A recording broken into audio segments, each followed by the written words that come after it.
Pour relier ce point, le fait d'avoir pensé que la torture pouvait aller contre la terreur était une catastrophe. La torture fait partie de la terreur, c'est dans la même catégorie. Alors d'avoir utilisé la torture pour faire baisser la terreur, en fait les cruautés s'étouffent les unes les autres et enflent entre elles. Le rapport du Sénat américain redonné en décembre dernier qui indique que la CIA a torturé beaucoup plus qu'elle ne l'a dit, c'est quand même un point de taille qui finalement contribue à un climat de terreur. Et pour reprendre ce que disait tout à l'heure M. Leclerc, si l'Union nationale, c'est effectivement pour l'action commune, la fraternité, tout ce qui a été dit par les collègues ici présents, oui, mais si c'est pour le repli, la désintégration sociale sous la forme d'une peur généralisée, eh bien non.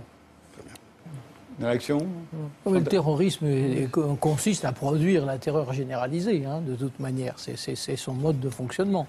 Donc il cherche à atomiser. Le terrorisme cherche à atomiser une société par la peur. Bon, la réponse, ça a été un mouvement de regroupement de la communauté nationale, et encore une fois parce qu'ils ont touché quelque chose de très profond.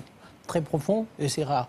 Les politiques ont récupéré, et c'était normal, c'était de bonne guerre qui récupère. Je ferai remarquer une chose, c'est qu'il y en a une qui n'a pas récupéré, et qui a vraiment ses singularités, c'est Marine Le Pen. Ça, c'est très intéressant, parce que je pense que ça aura des conséquences dans la vie politique française.